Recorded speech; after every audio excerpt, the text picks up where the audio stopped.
안녕하세요. 3월 21일 KB 리서치 모닝 미팅 시작하겠습니다. 먼저 전일 증시 동향 살펴보겠습니다. 김지원 의원입니다.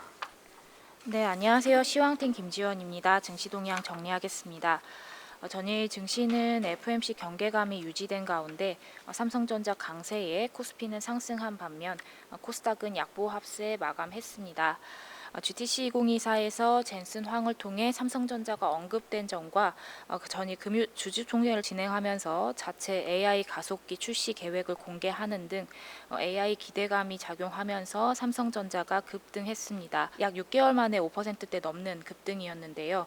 삼성전자의 상승률이 코스피 상승률의 약 90%로 대부분을 차지했고 이에 지수가 급등한 것에 비해서 종목별 차별화는 심화되었습니다. 금융당국의 주주 환원 확대에 따른 법인세 완화 방침에 저 PBR주들이 탄력을 받기도 했지만 일부 종목들에 국한되면서 영향은 제한적이었습니다. 일본 증시는 휴장인 가운데 마이너스 금리 종료에도 완화적 금융 여건을 지속할 것이라고 밝힌 영향에 달러엔 환율이 151엔을 돌파하면서 4개월 내 최고치를 경신했습니다. 해외 증시 살펴보겠습니다. 미 증시는 FOMC 결과에 안도하면서 랠리를 나타냈습니다.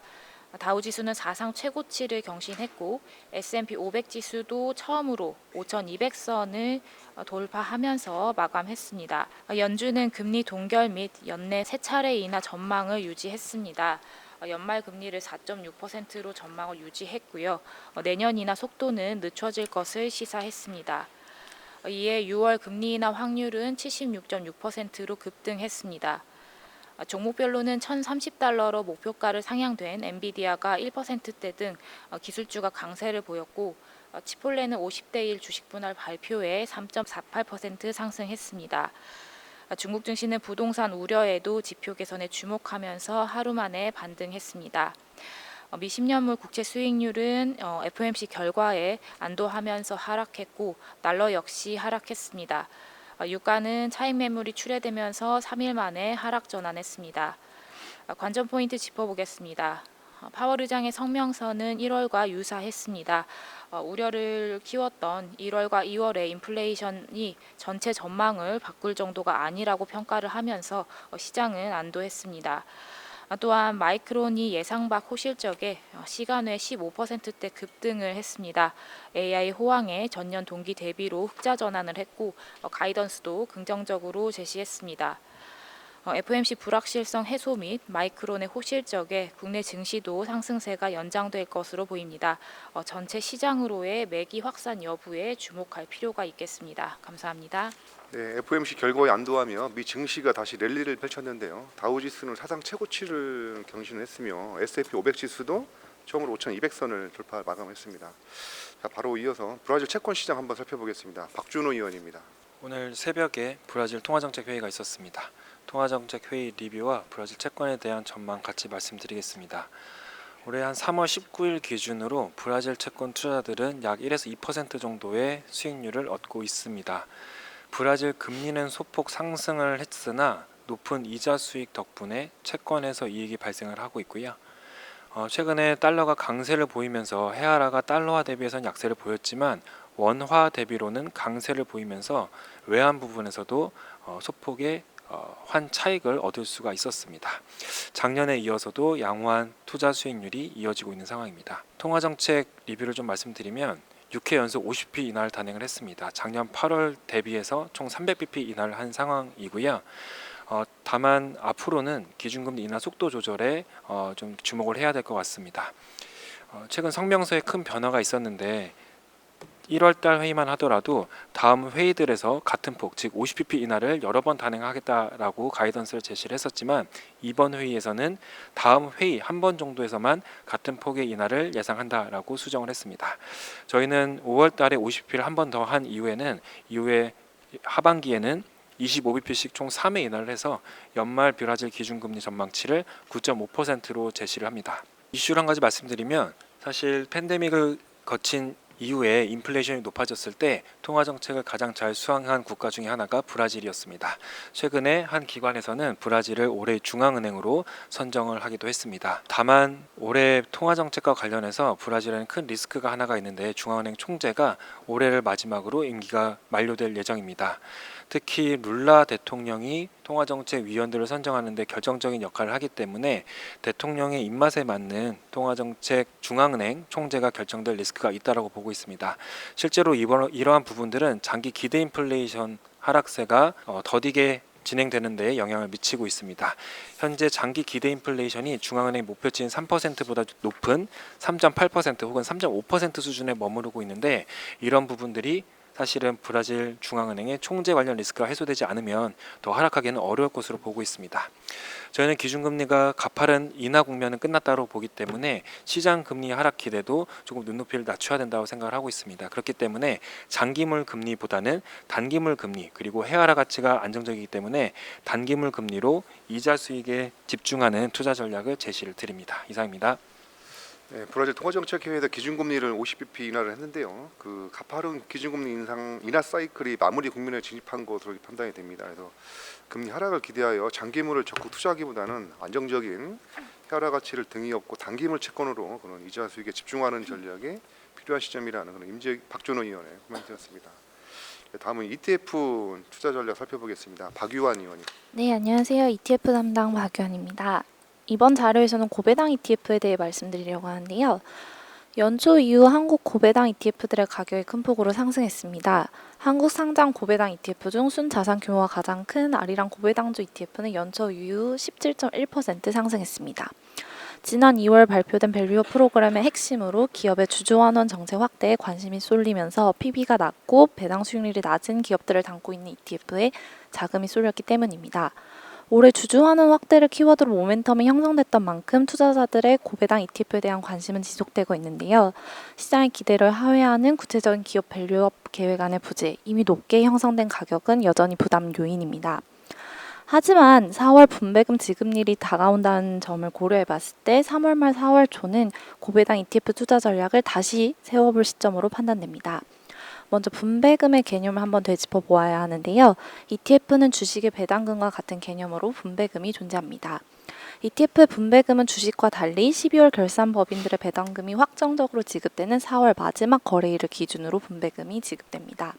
2024년 분배락일은 4월 마지막 거래일의 1거래일 전인 4월 29일 월요일입니다. 4월 26일 금요일까지 분배금을 지급하는 ETF를 신규 매수하거나 기보유한 ETF의 포지션을 유지하면 현금 분배금을 수취 가능합니다. 분배율이 높은 고배당 ETF는 분배락일 전 매수 시에 높은 현금 수익을 기대할 수 있습니다. 그러나 일찍 사면 그만큼 시장 위험에 노출되는 시간이 길어져 변동성이 커지는데요. 위험 수익을 고려한 총수익 관점에서 현 시점, 즉 3월 말 4월 초가 고배당 ETF의 균형 잡힌 매수 시점으로 판단됩니다. 단, 이는 분배락 당일을 매도 시점으로 성과를 분석한 결과임에 유의해야 합니다. 주식과 달리 ETF는 12월 말 배당락일에 이미 미수 분배금이 순자산 가치에 가산되어 있기 때문에 분배락 당일 기준 가격의 하락이 나타나기 때문입니다. 특히 높은 분배율을 가진 ETF, 즉 고배당 ETF일수록 분배락 당일 ETF, 관심 ETF로는 아리랑 고배당주 ETF에 다시 주목합니다. 유동 시가총액 상위 200개 종목 중 예상 배당 수익률 상위 30종목을 선정하여 포트폴리오에 담고 있는 ETF입니다. 구성 종목 내의 금융주의 비중이 60%를 차지하며 최근 12개월 기준 분배율은 5.03%입니다. 추가적으로 한국 상장 분배율 상위 ETF들을 본분에 정리해 놓았습니다. 2024년 고배당 ETF의 장기 투자 모멘텀은 여전히 유효할 것으로 판단됩니다. 이와 같이 장기적인 투자 모멘텀을 가진 고배당 ETF의 매수 시점을 다시 한번 골라볼 것을 권고드립니다. 자세한 내용은 보고서 참조 부탁드립니다. 네, 연초 이후 한국 고배당 ETF들의 가격이 큰 폭으로 상승을 했습니다. 그렇지만 구체적인 기업 밸류업 계획안의 부재라든지 이미 높게 형성된 가격은 부담 요인이라고 할 수가 있겠습니다. 그렇지만 분배금을 고려해서 3월 말이나 4월 초에 1차적으로 고배당 ETF 투자 전략을 다시 세워볼 시점으로 판단해 볼 수 있겠습니다. 관심 ETF로는 아리랑 고배당주 ETF를 제시를 했습니다. 자, 다음은 이제 원자재 전략 한번 살펴보겠습니다. 오재영 의원입니다. 네, 국제유가가 지금 오펙 플러스의 감산 연장 발표 이후에 지속적으로 상승세를 보이면서 저희가 좀 생각하는 주요 가격대인 83달러 내외까지 근접한 상황입니다. 여기에 좀 2분기 유가에도 상방 요인이 좀 확대되고 있는 상황이라 좀 이에 대한 전망 말씀드리도록 하겠습니다. WTI 기준으로 지난 주간 7% 상승했는데 현재 83달러 내외가 이제 2023년 10월 이후 가장 높은 수준까지 올라왔습니다. 현재 구간은 굉장히 중요한 저희는 변곡 구간이라고 생각을 하고 있습니다.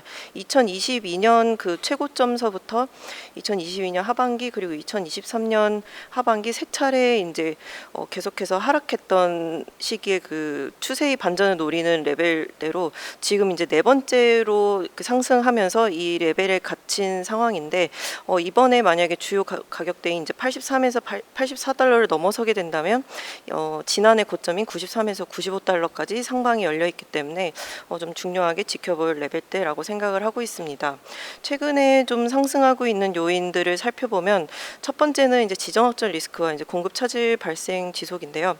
연초에 지속되고 있는 이스라엘 하마스 전쟁뿐만 아니라 지금 우크라이나가 러시아 정유 시설을 계속해서 좀 습격을 하면서 이에 대한 우려가 계속해서 좀 유가 상방 요인으로 작용하고 있다라고 봐주시면 좋을 것 같고, 두 번째는 지난 이제 오펙 플러스의 2분기까지 감산 연장을 발표를 하면서 일제히 그 EIA 그리고 오펙, IEA 세 기관이 3월 중순 각각 이제 원유 공급치를 전망치를 하향 조정하고 수요를 상향 조정하면서 올해의 글로벌 그 수급 밸런스를 이제 그 공급 우위에서 이제 공급 부족으로 이제 좀 전환을 한 점, 이런 것들이 좀 유가를 상승세를 이끌고 있다라고 생각을 하고 있습니다. 다만 이제 저희가 KB증권 이제 현재 가격을 견인하고 있는 것은 주로 공급 우려이고 아직까지는 수요에서는 크게 개선되고 있는 사인을 못 보고 있기 때문에 현재 이제 빠른 상승 추세가 지속되기보다는 단기 반등 이후 연말 70달러대 중반까지 하향 안정 가능성 여전히 좀 아직 무게를 두고 있고, 2분기에 이제 공급뿐만 아니라 수요 관련해서 좀 특히 중국 경기의 바닥 통과 여부 이런 것들을 좀 확인하시면 좋을 것 같습니다. 이상입니다.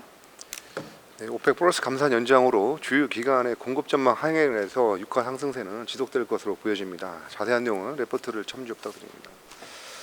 자, 다음은 엔터테인먼트 2월 앨범 판매 동향 한번 살펴보겠습니다. 이선아 의원입니다. 안녕하세요. 엔터테인먼트 담당 이선아입니다. 2월 엔터테인먼트 산업 주요 데이터 살펴보도록 하겠습니다.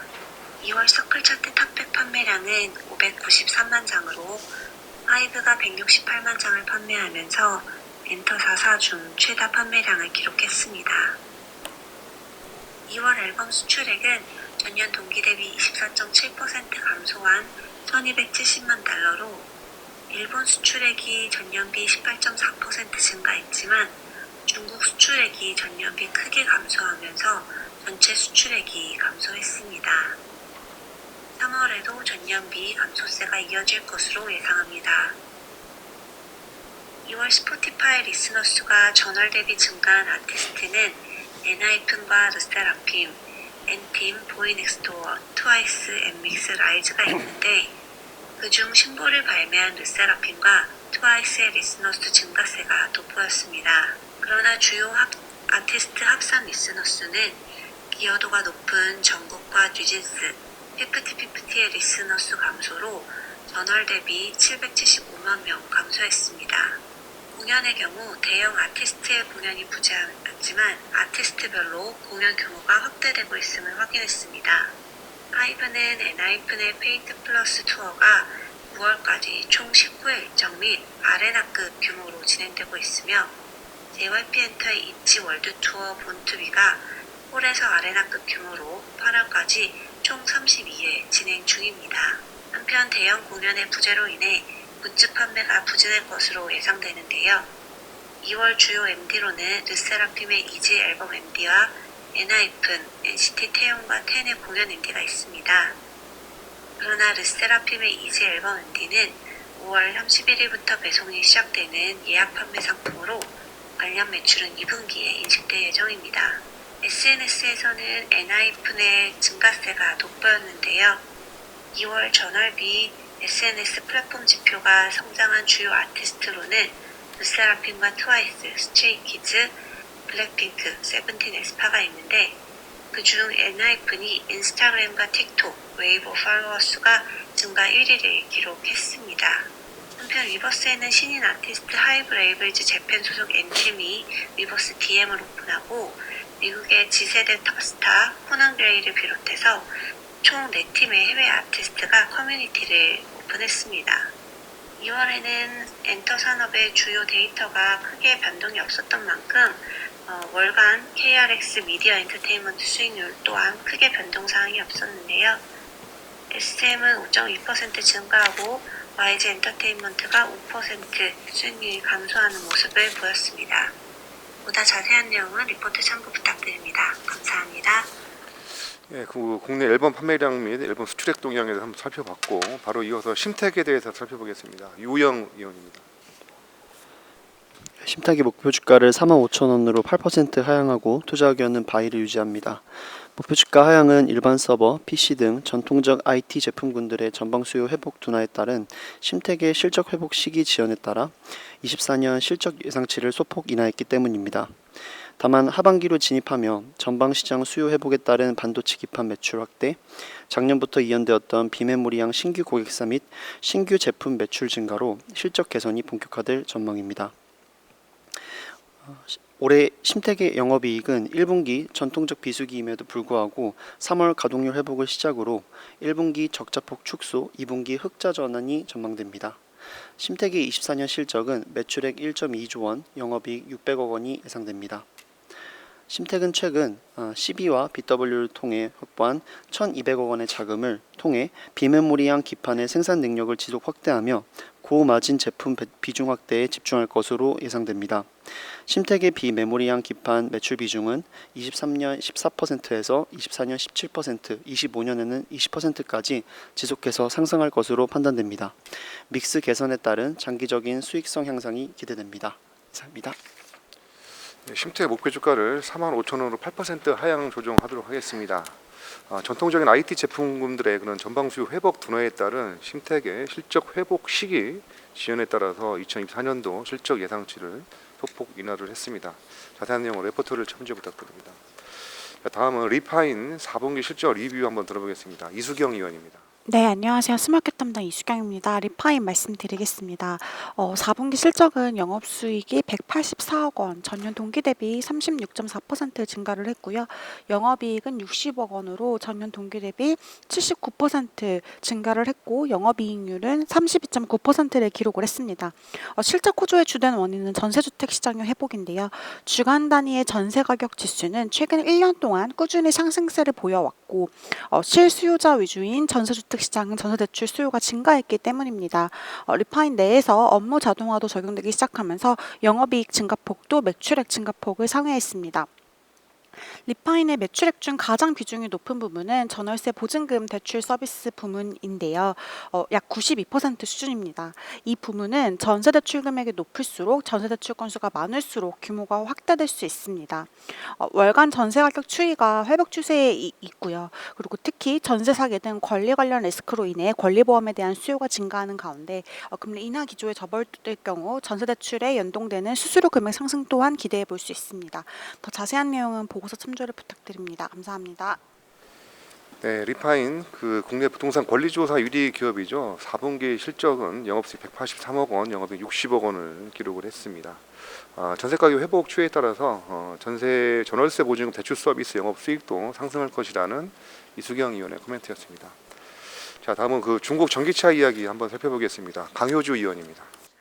안녕하세요. 아시아 기업 분석 담당 강효주입니다. 오늘은 중국의 CAT에 관련한 얘기를 좀 드리려고 합니다. 최근에 중국 시장에 다시 관심이 쏠리면서 지금 중국 다시 사도 되나요? 이런 질문을 굉장히 많이 받는데요. 종목이나 산업 입장에서 중국을 다시 산다면 지난해 말부터 계속 강조드리고 있죠. 중국 정부의 정책 수혜가 예상이 되는 화웨이나 국유기업을 사자라는 얘기를 드리고 있습니다. 여기에 구조적으로 산업이 확대될 것으로 예상이 되면서도 주가가 굉장히 많이 빠져있는 친환경 주식에도 관심을 다시 한번 가져볼 시점이 왔다라고 생각을 해서 보고서를 작성을 해봤고요. 그 중에서도 CATL이 이번 실적에서 좀 긍정적인 모습이 보였던 것 같습니다. 그동안에 중국의 친환경주가 이토록 크게 빠졌던 요인은 딱 3가지입니다.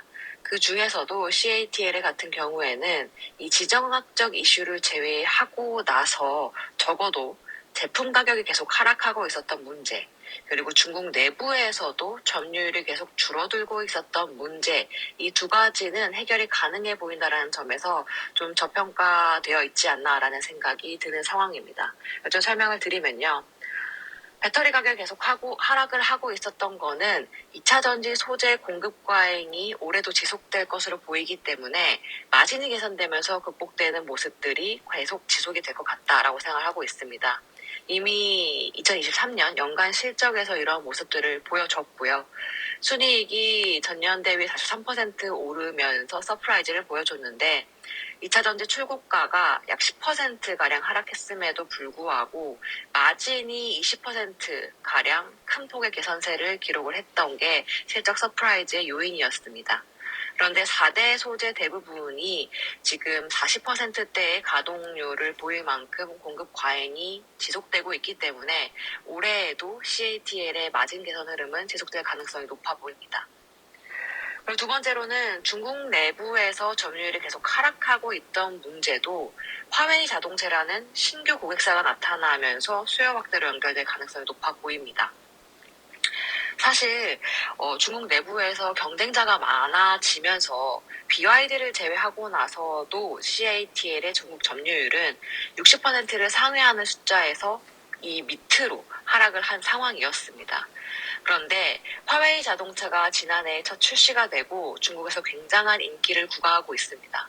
올해 2월에 중국 내부에 점유율이 7%까지 상승을 한 상황이고 심지어 모델 M7의 경우에는 1월 글로벌 전기차 판매량에서 4위에 랭크되기도 했습니다.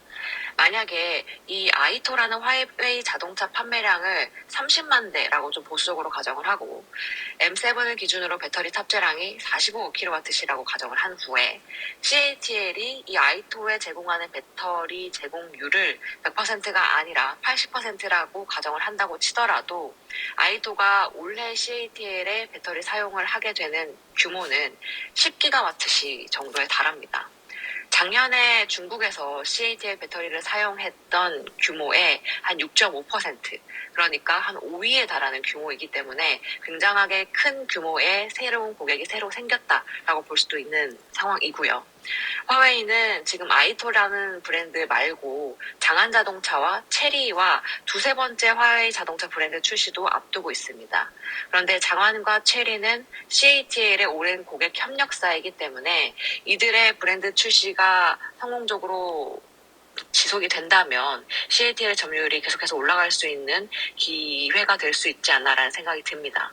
그리고 이걸 제외하고 화웨이만 가지고 계산을 했을 때도 오른쪽 차트와 같이 2024년에는 점유율이 다시 올라갈 수 있을 것 같다. 그렇다면 지금 12개월 포워드 P 기준으로 16배, 역사적 하단 수준에서 거래되고 있기 때문에 적어도 하반기에 지정학적 리스크가 다시 부각되기 이전까지는 투자가 좀 유효하지 않을까라는 생각이 듭니다. 자세한 내용을 리포트 참고해 주시기 바랍니다. 네, 종목과 산업 입장에서 중국을 다시 산다라고 하면 중국 정부의 정책 수혜주와 함께 구조적으로 산업이 확대될 것으로 예상되면서도 주가가 역사 하단까지 하락한 그런 친환경 주식을 관심을 가져야 된다고 합니다. 특히 친환경 주식 중에서도 CATL의 경우 기업 펀더멘털 측면에서 턴어라운드가 할 수 있는 기회가 왔다라고 판단된다는 그런 강효주 위원의 코멘트였습니다. 자, 오늘 FOMC 회의 결과가 있었습니다. 한번 살펴보도록 하겠습니다. 임재균 의원입니다. 예, 안녕하십니까. KB 채권팀 임재균입니다. 전일 새벽에 FOMC 있었는데요. 이에 대한 내용 말씀드리도록 하겠습니다. 금리는 만장일치로 동결을 했고요. 시장에 관심을 갖고 있는 올해 금리 인하 횟수에 대해서는 기존과 마찬가지로 3회 인하 전망을 유지를 했습니다. 1월과 2월 인플레이션은 무시해서는 안 되지만은 추가적인 안 되며 추가적인 자신감을 주지 못했지만은 과민 반응할 필요도 없다라고 하면서 여전히 연내 금리 세 차례 인하 전망을 했습니다.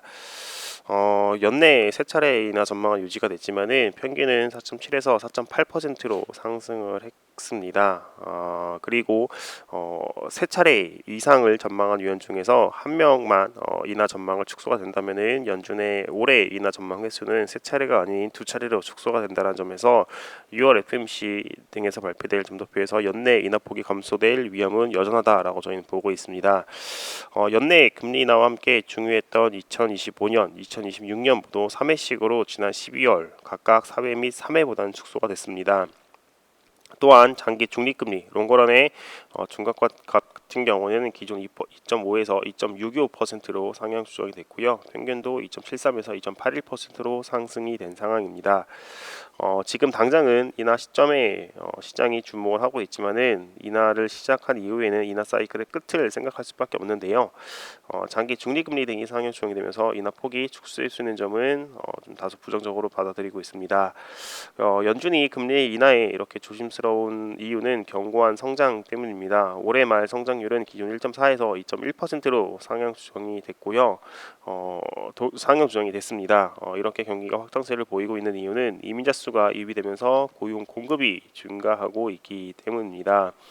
한편 QT에 관련해서는 규모 등 감속을 논의하고 있다라고 언급을 했습니다. 감속을 논의하는 이유는 2019년에서 보듯이 지준이 감소를 하면서 단기 자금의 스트레스 등이 발생하는데 이를 확인하면서 오랜 기간 QT를 진행하기 위한 것입니다. fairly soon이라고 조만간 발표할 것이라고 언급한 점을 고려하면은 연준은 5월 FMC에서 구체적인 방안이 나오고 6월부터 QT 감속 등에 대해서 실행을 할 것으로 보고 있습니다.